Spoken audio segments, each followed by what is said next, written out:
And we are live. Yeah.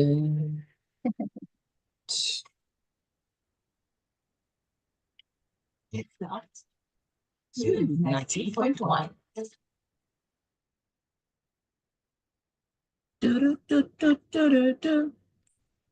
You saw the questions, I suppose. Is she with me? She's frozen. Oh no, Chef Jules.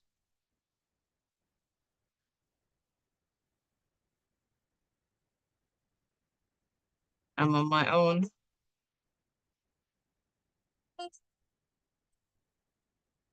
I am on my own now. Mm-mm. Times when I hate the network and having to do virtual things. Are you back with me? I'm here and I'm ready. That network better be held by the forces because I'm not about to have this conversation by myself. I am actually on the is it fiber optics? So I mean They it are should be all, okay. I'm not going to say it on record. Just a second.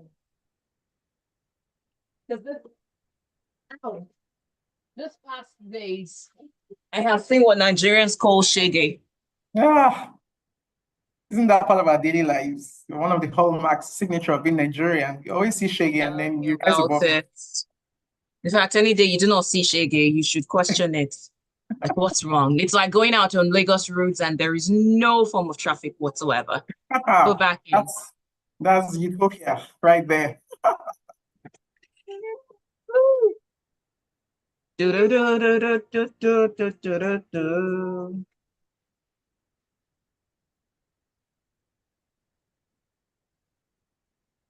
Da, da, da, da, da, da, da, da, da, da.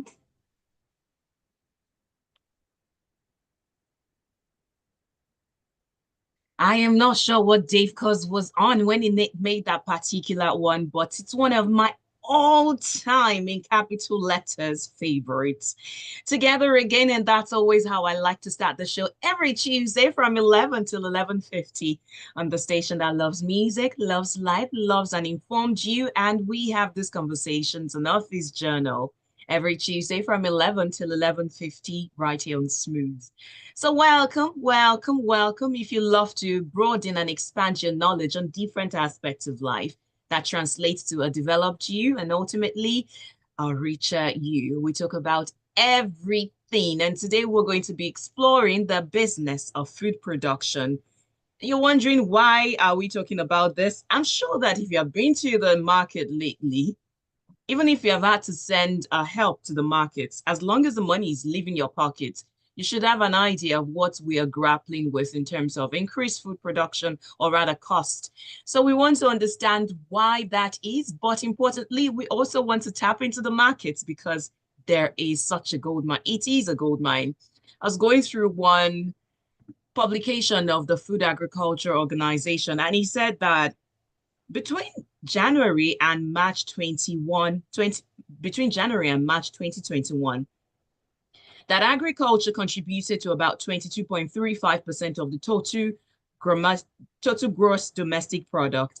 However, over 70% of Nigerians engage in agriculture sector mainly at a subsistence level. So it means we have the capacity to do way more. However, that's not even my headache. Between 2016 and 2019, the Food Agriculture Organization reported that Nigerians' cumulative agricultural imports stood at 3.35 trillion. And guess what we sent out? 803 billion.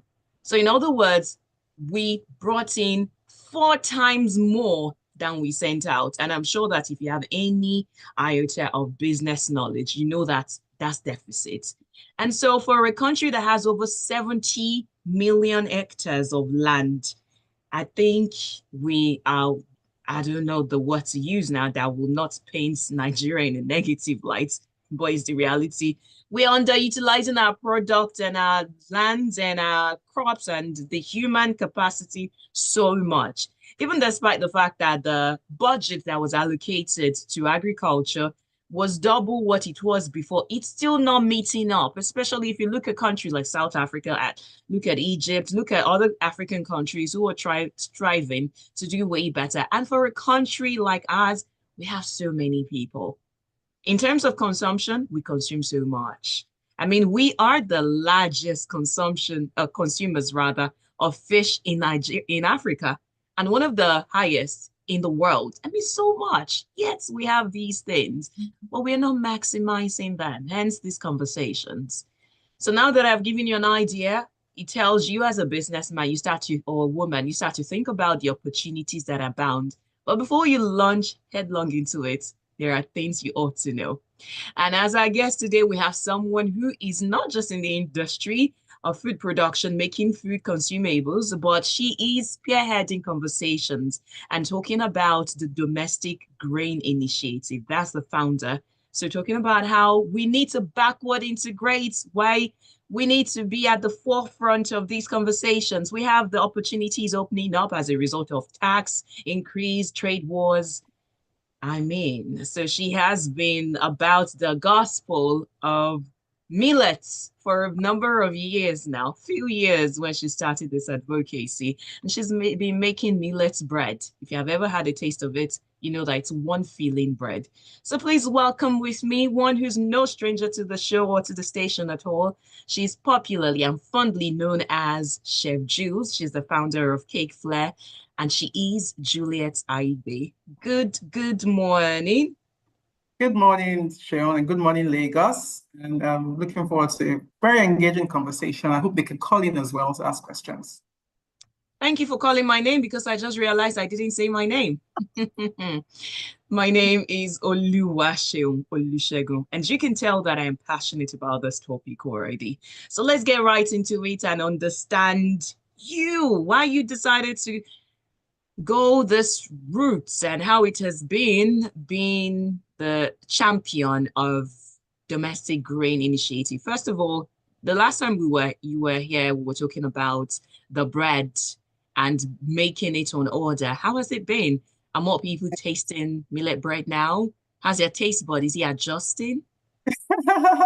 Thank you so much for that really amazing question. I never picked millets. I think millets picked me because being in the food sector, I've seen all the food politics play out. I'm a first, I call it the first responder of the ripple effects of the Russian-Ukrainian crisis that started sometime in 2022, February, thereabouts, when the price of flour soared quadrupling. We moved from a place of like 20,000 naira a bag of 50 kg to 80,000 naira. The current price of flour right now is about 80,000.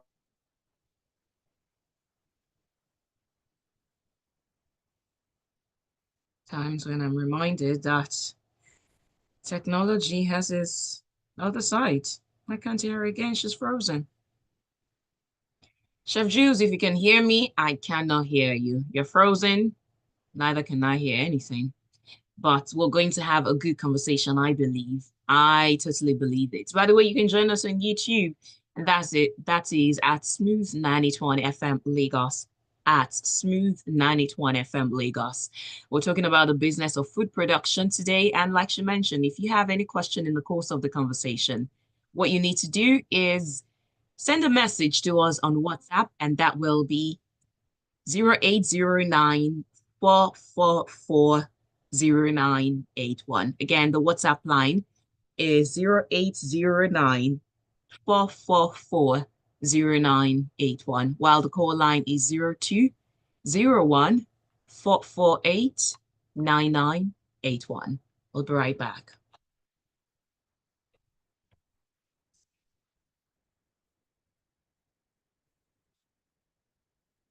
I don't want to have this conversation by myself, so please, network, behave. The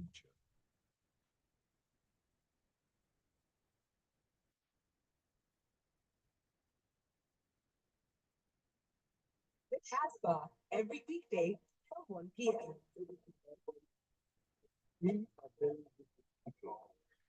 Get to enjoy the best of world music from around.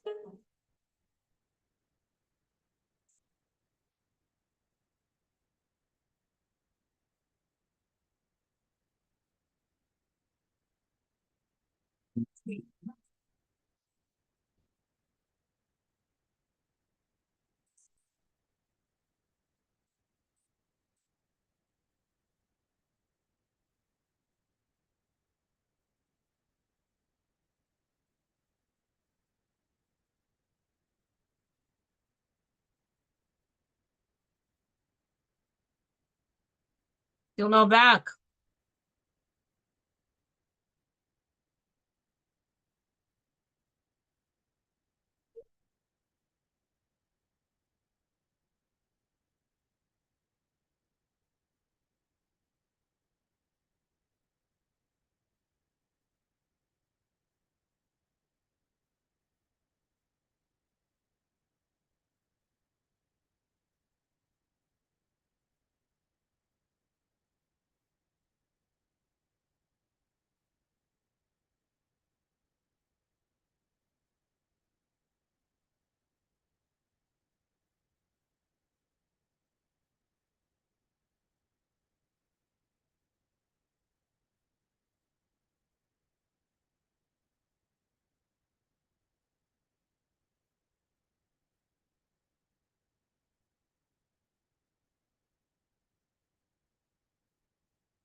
Hi, Can you hear me? so sorry about that. The Wi-Fi, I don't know what happened. It's just glitching.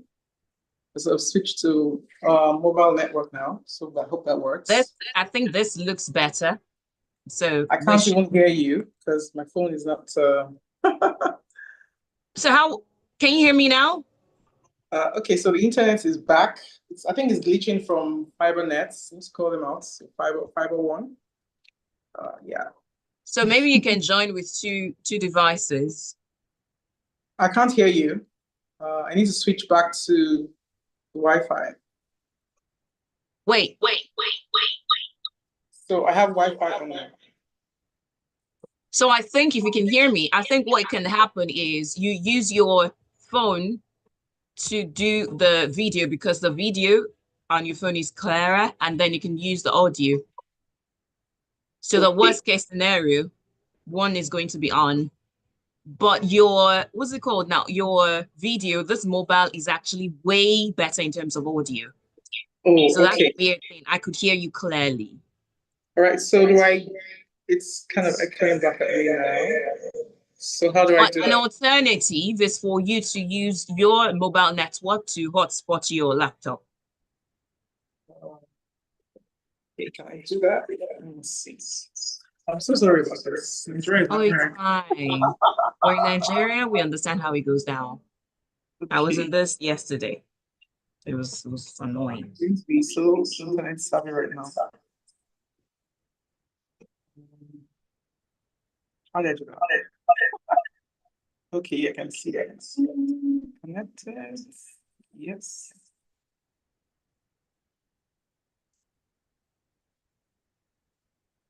So is it clear now? Yes, please. It is just a little echo or a little echo. No, you're gone again. I'm here.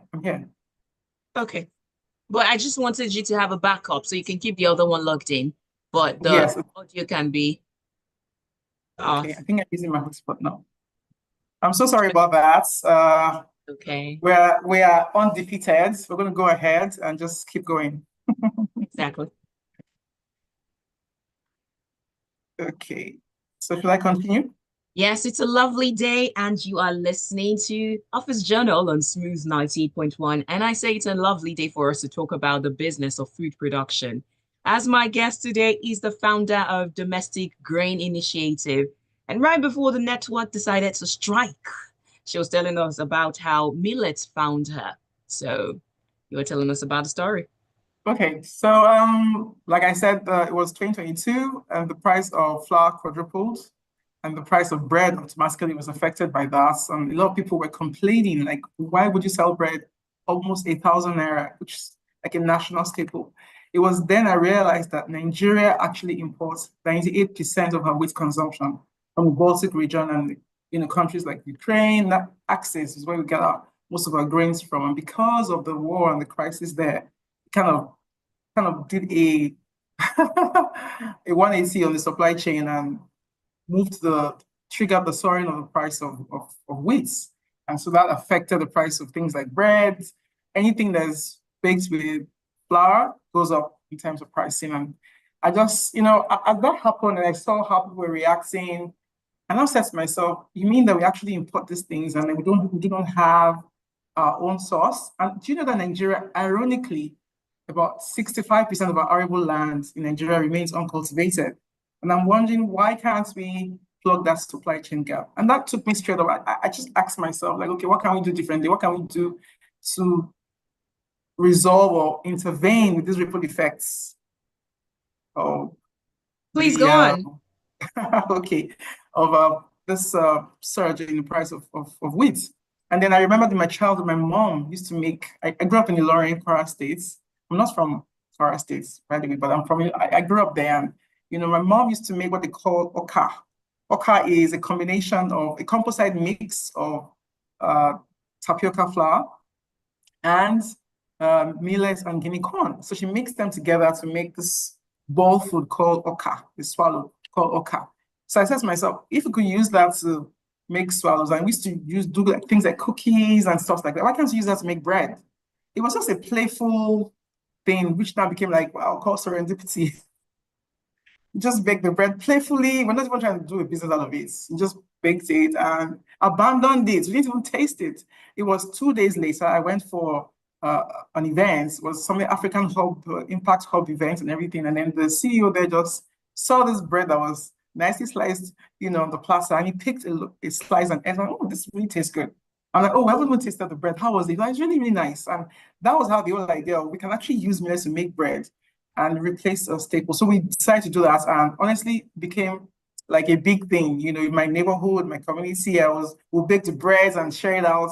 Although it was not like the usual taste of bread, because the palate's been conditioned to eat Exactly.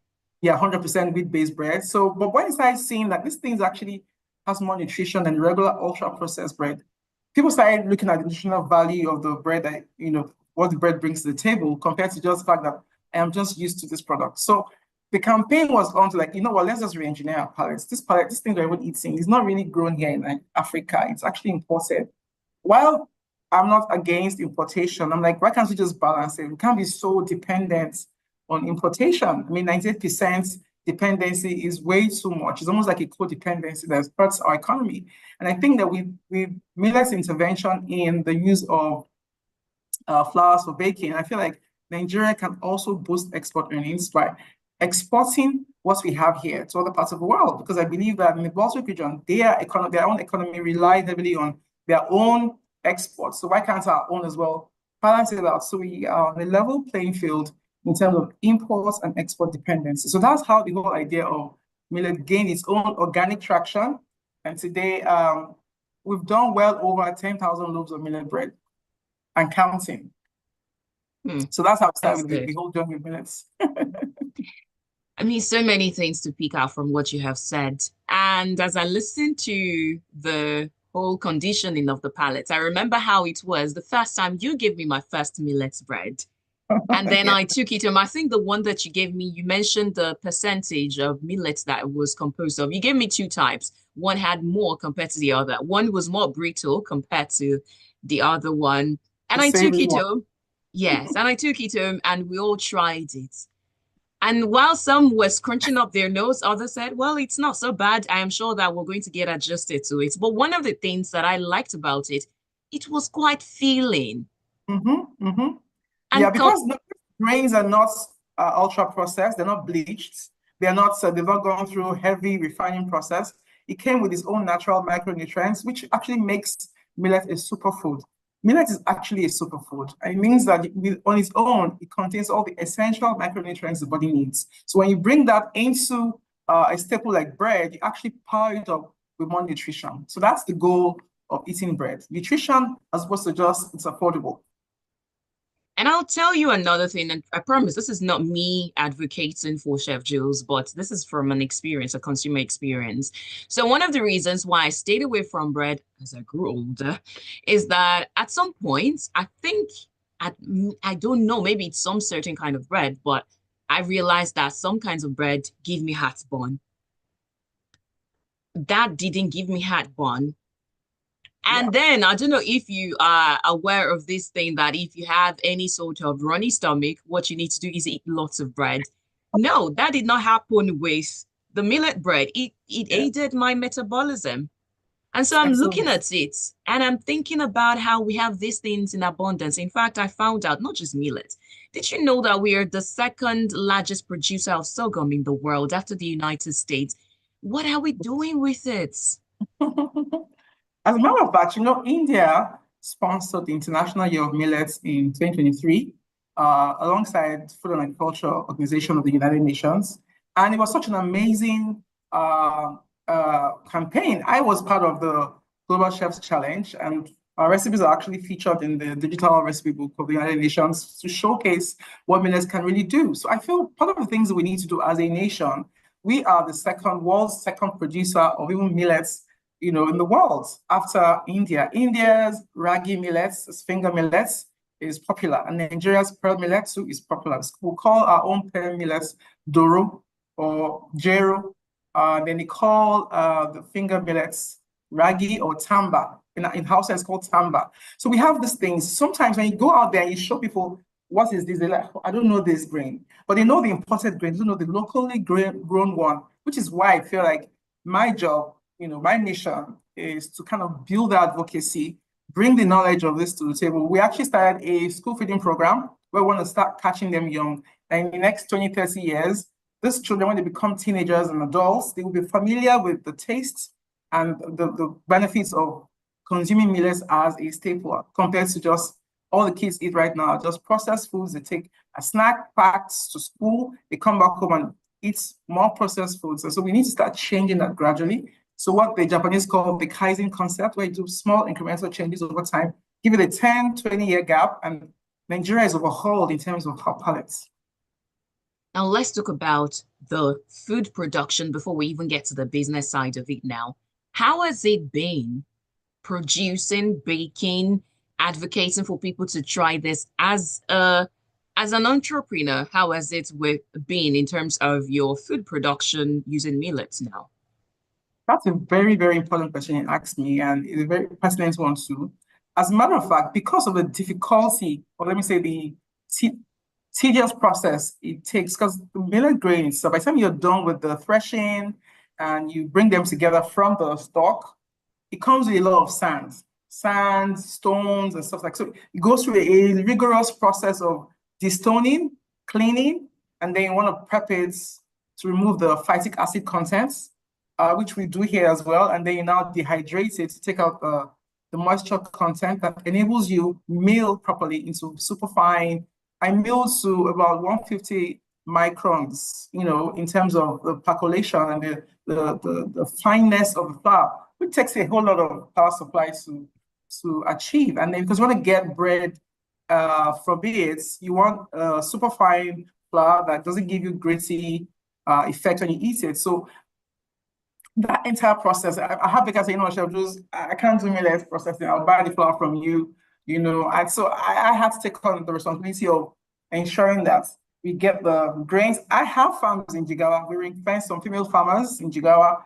We show them, Bala has been really amazing up there, who helps us to do the aggregation, and then we bring it down south and then we realized too that if we're going to be buying in local markets, it's not sustainable because we already have middlemen who have taken over that space. So we had to go look for female farmers, even encourage more. And when you have female farmers, they're smallholder farmers. They have maybe like 2 plots, 5 plots, not enough to produce the kind of millets quantities that we need. So we have to aggregate across Jigawa, even a place called Gadangaya. I mean, I know many northern villages now because of this millet. It's really an amazing journey, as a matter of fact. The northern region of Nigeria is super blessed with everything we need in terms of grain production. However, the value chain remains broken. It takes a lot of infrastructure to bridge that gap. Infrastructure like rail tracks. I keep saying that thing, rail tracks. Recently we actually grow strawberries from Jos. We brought them in and we realized that the fastest way to get these strawberries down South Lagos fresh is by air. And it's really possible. We harvest by 5, 6 a.m., by 10 is at the airports, and by 2 is here in Lagos, and you can eat farm fresh on the table. And we did that during the Valentine period. It was really successful, and people are like, oh, we want more strawberries. So I feel like if we can close that value chain, close that supply chain gap, we'll be able to kind of make Nigeria one. Because I don't think in terms of food safety practices and affordability, traceability, market connectivity, I don't think Nigeria is one yet. But we can optimize our infrastructure such that we can bridge the gap between the farms and then the consumer. Like I call it high end and low end, or upstream and downstream. Upstream being the production, downstream being the consumption. If we can bridge that gap with infrastructure like railroads, rail tracks. Well, the road transports, I don't know if more roads can be constructed, but I feel the rail tracks with cargo movements is more effective. For me, I think that's more economically empowering as opposed to just commuting people, really, seriously. So I feel like this thing can happen. I'm like, these things, they're doable. It just takes the will, political will, and then our willingness as a people to also embrace local contents. Because I feel like many times people, the way people eat strawberries, we think, wow, strawberries are so well known. Well, because they already have the imported versions. So they're already familiar with all of that. So, but the local ones like Tamba, even sunflower seeds, because we bake with sunflower seeds, we bake with pumpkin seeds, they throw. Not now, please. Not now, network. Well, if you're joining us for the first time, we're talking about the business of food production, case in point, millet. And my guest is Chef Jules. She's a founder of Domestic Grain Initiative, and she's advocating for so much, including how we being Nigeria, the lands that we have, the crops that we have, the uniqueness of our land and the region. We are I went online to check. You were gone for a bit. Okay, I went online to check some websites to see if I want to get millet, for example. You see a millet recipe in a place like, Food 52 is a very popular food blog, and you see millet bread, millet stuff, and you say, oh, millet's out of stock. You don't see millets in the shelves. I'm like, why can't we supply the millets? So we're using even the African stores as a means of bridging that gap as well, to say, okay, take these products there, let the world see that they can mix even their wheat products. It doesn't replace wheat. Like I say, it powers up wheat because it's a superfood. And even those who have allergies with wheat consumption, if you add a bit of millets to your wheat composition and you bake with it or you cook with it, you realize you don't have that allergic reaction that you get if you eat just 100% wheat-based products. Try that and see if you're, I'm shocked at how millet has the power to even dulling or numb the effects of gluten intolerance, people who cannot tolerate it. So it's really an amazing, I call it a miracle grain, as a matter of fact. We do have many miracle grains and crops right here. In Africa, in Nigeria, if only we can take advantage. But now you've told us about the food production, especially the highs and the lows, which we'll still zoom into, especially for someone who wants to get into this industry or this sector. Let's talk about the business side. How commercially rewarding has it been? Okay, I always say that when you talk commerce, you always talk numbers, follow the numbers. Once you can reduce cost of production, you can create access to markets. It's a gold mine if you can do those combinations. So what I call the hedgehog concepts, find the winning products, find the right markets, and then you plug in with your expertise. And where they all intersect is where you actually have your master stroke. So yeah, I always say food business is good business because we must eat to survive. The issue now is what is your preference, the matter of preference. And many of the time, what informs preference is trust. Do you trust those products? Does it deliver on the promise that it has given you? So for me, I think millet still needs a lot more advocacy and a lot more government intervention. And I always say you cannot do this without governments. And it's not like we're abdicating or we're dunking on government. We're saying we are ready to collaborate with government agencies, with other stakeholders, other actors in the value chain to help put this narrative out there, to help demonstrate the benefits of millets for people to consume and see that this actually is a lifesaver. It's more affordable, it's healthier, it's a highly nutritious food, it's classified as superfood. It's abundantly available in all the savanna regions of Nigeria, Guinea Savannah, Sahel Savannah, Sudan Savannah, abundantly available there. As at 2023, just 4 states of Nigeria produced 4 million metric tons of millets. Katsina being the #1 producer of millets in Nigeria. Why can't we bring it in from Katsina, empower the women there, especially with this gender lens funding now? A lot of women can find down south. Lagos is one of the biggest consumers of healthy foods. The Lagos market is a highly discerning market, and we also have in Nigeria, maybe Lagos, Abuja, you know. So have all these resources, which is bridging that gap. We need all the actors in the value chain to have a camaraderie where they can come together and then begin. How do you come together? I like to break things down, not just speak in the air.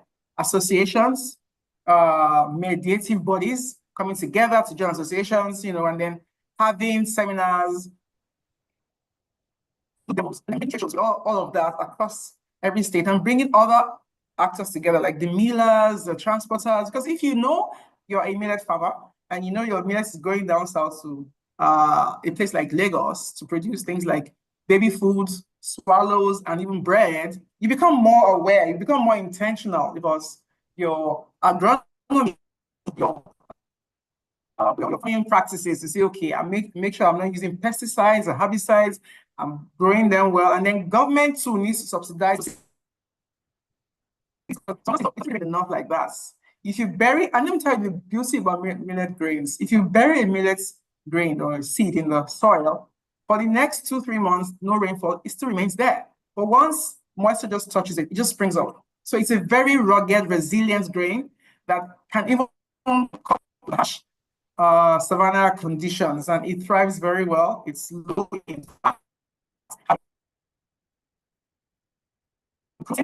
It grows all year round, as a matter of fact.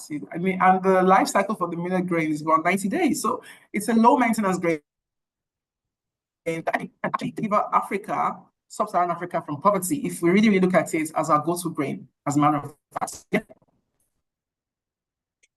Thank you. I did pick on some of the things you said, but the network decided to blow away the remaining. So we'll take a breather, and when we come back, we'll continue the discussion, especially for a newbie, a newcomer, one who is just as passionate as you, but does not have the knowledge that you have now. And I'm certain that all of these things you're telling us, some of them you've had to learn, if not all of them, you've had to learn on the go and finding out as you innovate and experience these things. So you would just, let's say we're going to have the ABCs of the business of food production, according to Chef Jules, right after this.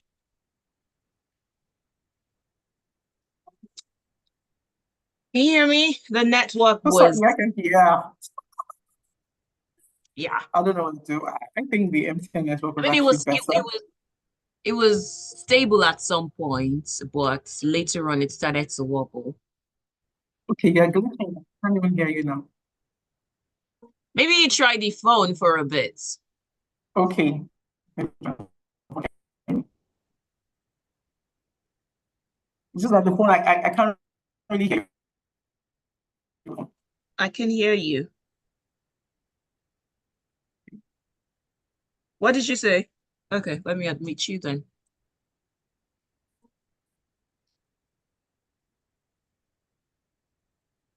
I'm using the phone now. This is my phone. Yes. Let me mute Phone is clearer. Yeah.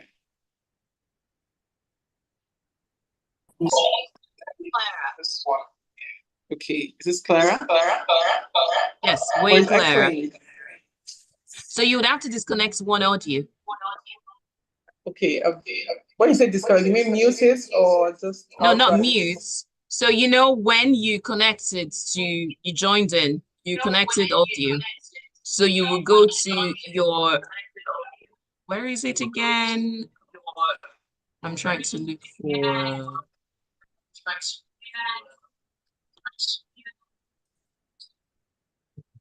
is it React now? One of those buttons.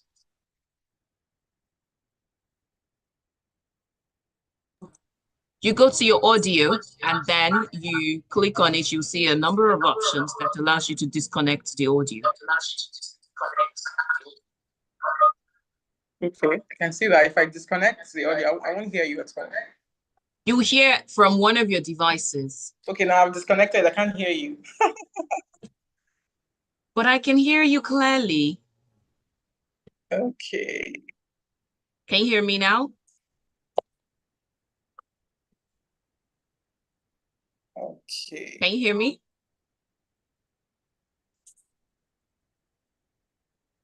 Well, that's just the sad part of this now. I can't Okay, hear so you. I guess just leave it be. The phone is clear, but I can't hear you. The laptop is crap. I can't hear you there.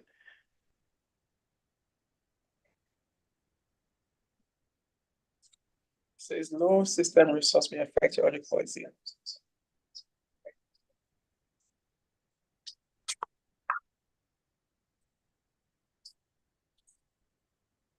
Okay. But I kind of muted the audio. Maybe on the video too now on my laptop. How about now? Okay. Yeah, it's better. It's a bit better. Okay, so this is good. Okay. Let me All just right try then. to hear you. You're straining? Yes, I'm streaming. Okay, maybe you want to use the earpiece then? Okay, is it better? But it's not Yes, echoing. good. Okay.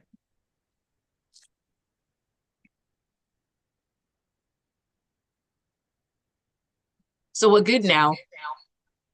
It's echoing. I have to switch off one. That's the. If All I right, switch so off you the can phone, I won't be able to go, hear you at all. you can go Let me back to just the laptop. let me just go back to the laptop. Sorry about that. That's okay.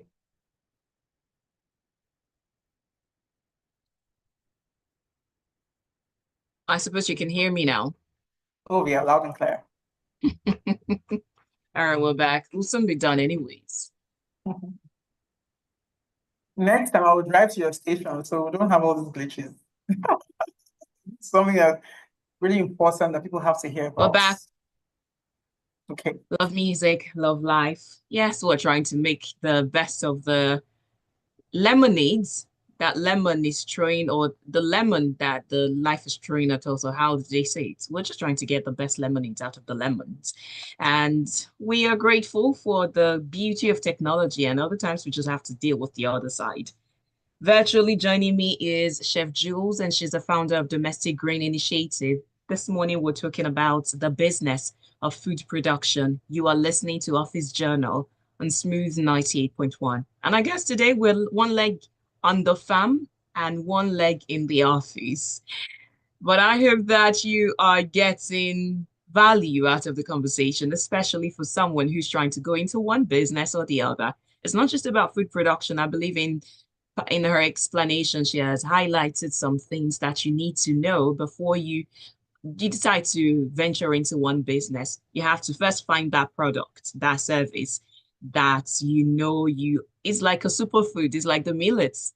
But then how do you go about getting the people to receive it? In this case, like millet, how do you educate people for them to see the benefits of the millet and for them to mentally change their taste bud so that they can receive it? So let's try to have it in the ABCs of business or food production. Let's say somebody is not interested in millets. They don't want to go or have a millet product, but they want to have they want to get into the food production sector because we know, like you rightly said, that's one sector that even if the skies are falling, it will not be affected by any economic downturn. Of course, people are going to have to pay more, but people will still pay. And so it means that you'll still always be in business. Yeah. Here in Nigeria, what are some of the clear ABCs for someone who's trying to go into food production? Okay, thank you. Even though the network is glitching a bit, but I think I get the pulse of your question. Uh, passion for the food sector, because everything comes down to passion pretty much, because he has lots of highs and lows. And if you do not have the grits and the resilience to stay the course, you just see yourself looking for the easy way out.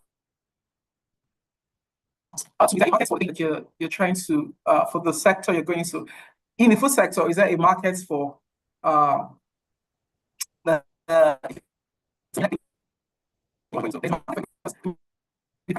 so we're looking for alternatives to kind of bring down that cost, and millet is an effective grain that can do that for you.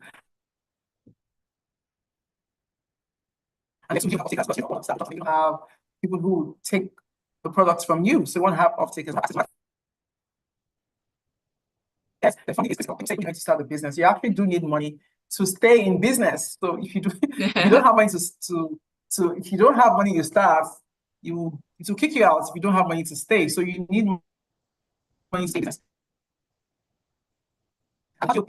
What you're selling, are you bootstrapping them? Many ways to get funding for that is bootstrapping, which is what I pretty much have been doing for the past 2-3 years. I got a few grants here and there, and that has also helped in the campaign advocacy. So you want to look at access to funds, like could be family and friends. It could also be debt financing. Bank of Industry actually is a great source of funding. It's just that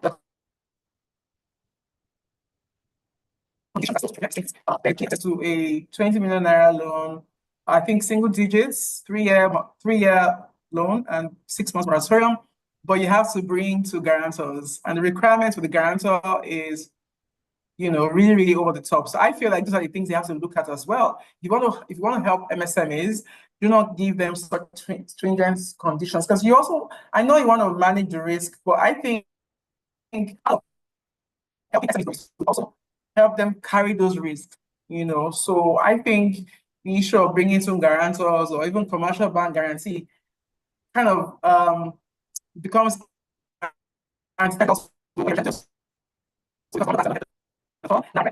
is 27.5%.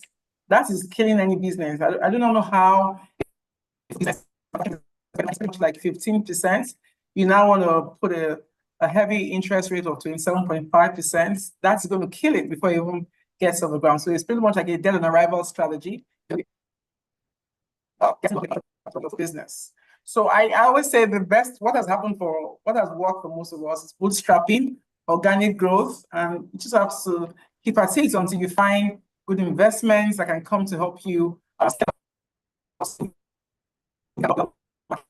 together. Scaling has to do with you already have an existing market, and then you want to be able to meet that market. If you have too much supplies and you don't have demand, it also not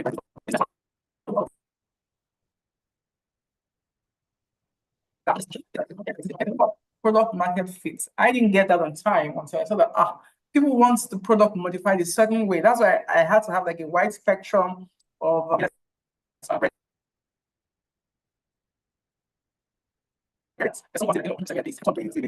so you want to have this composite trail mix where you can meet the market for what they really want. So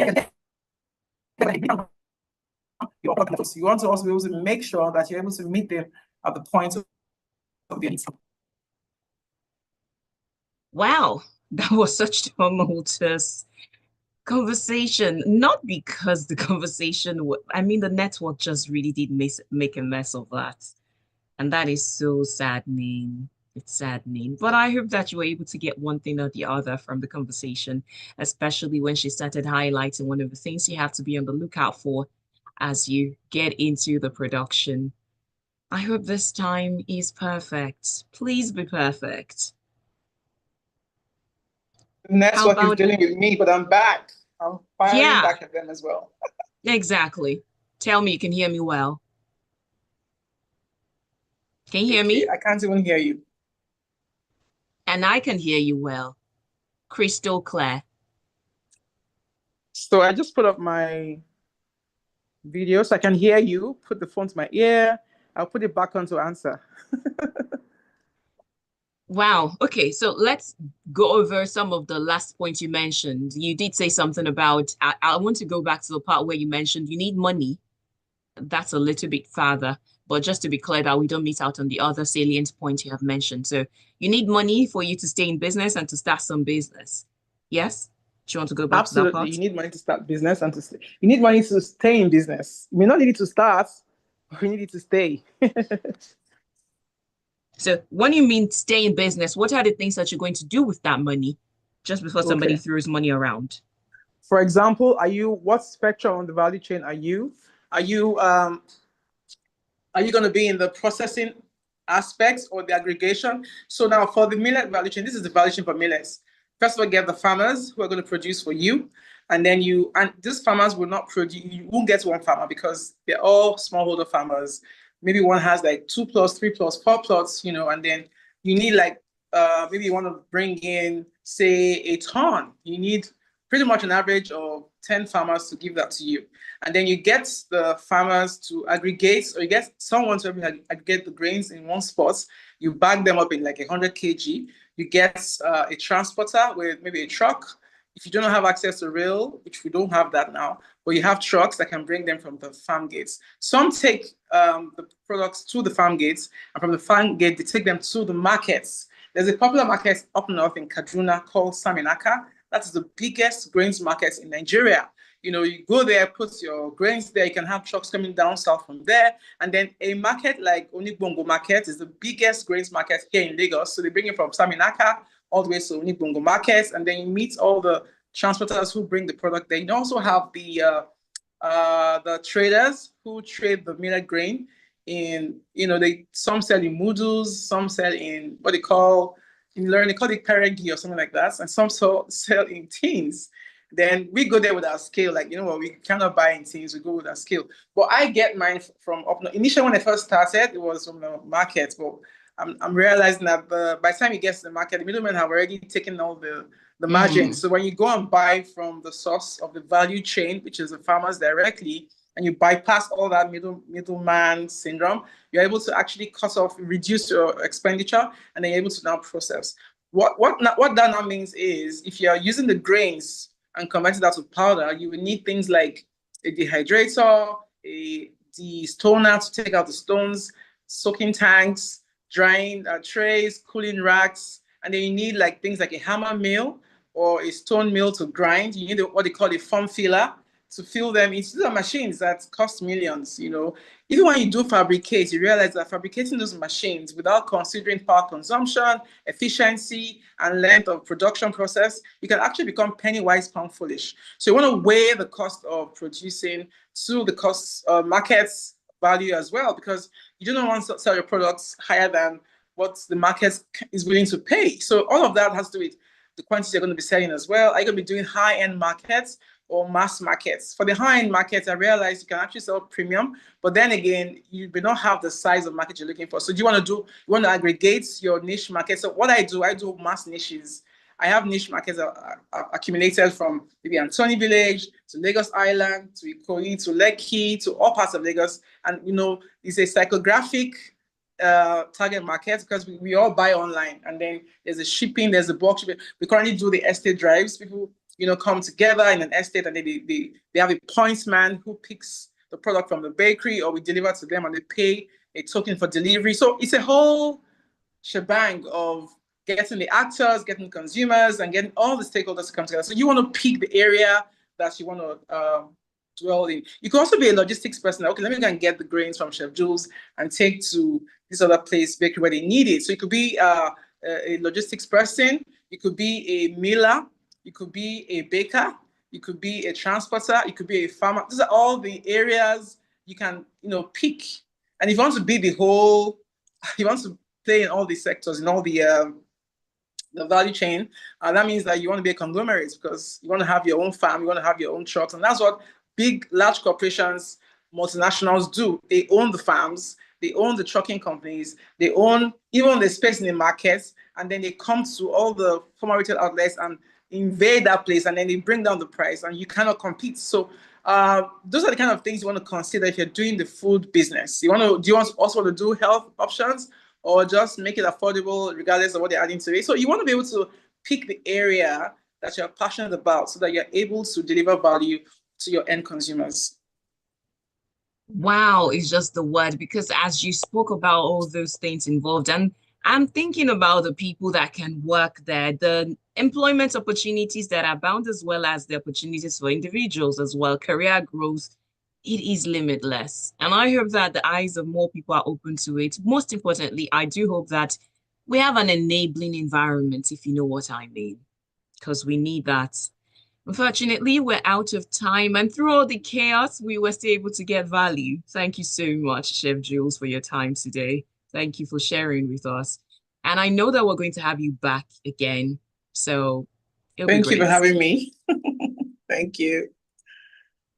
All right. And that means that the next time we'll have you, you will be in the studio. Because I do not trust your network again. Can you hear me? Can you say that again? I said that means that the next time we'd have to drag you into the studio, because I cannot have, I don't want to go through this again. So Pinky swear that you'll be in the studio the next time we have this conversation. Okay. Well, being a diplomat. Let's see how it goes. But honestly, I think the next one we should do it, in a proper live session, because network is so totally unreliable right now. Yeah. Thank you. And you can check out Chef Jules across all socials at what handle? Okay, you can reach us at Chef Jules Official, Chef Jules without the E, CHEFJULS Official. That's on Instagram. You can check out our website on domestic grains. There's an S with the grains, domesticgrains.ng, for all that has to do with millets, how to be a volunteer, how to be a stakeholder, anything you need to ask. There's an email address there, info@domesticgrains.ng. You can reach us there as well, and you can reach me on the phone call, WhatsApp only, 0908-502-5191. WhatsApp only. So yeah, you can reach us there. And also you can follow us on Instagram at millet_DGI. That's Domestic Grains Initiative. Millet_DGI. That's our millet platform on Instagram. Thank you. Thank you. Buy Nigeria, grow Nigeria, eat Nigeria, cultivate Nigeria. Think of Nigeria in every aspect, because at the end of the day, it will come back to all of us. Sure. So please, let's do this for ourselves. The opportunities are limitless now, especially with the madness going on in the West, the deportation here and there. So let's enjoy our own product. And it's just a matter of the mind. If you're used to wheat a lot, you can try others. There was a way you got used to the wheat. Now you can have millets and other things. Grow yourself into liking it. Sure. Next week, we'll return an office journal from 11 till 11:50 right here on Smooth 98.1. On the other side, I'll be playing you African music on the Casbah. My name is Oluwaseun Olusegun.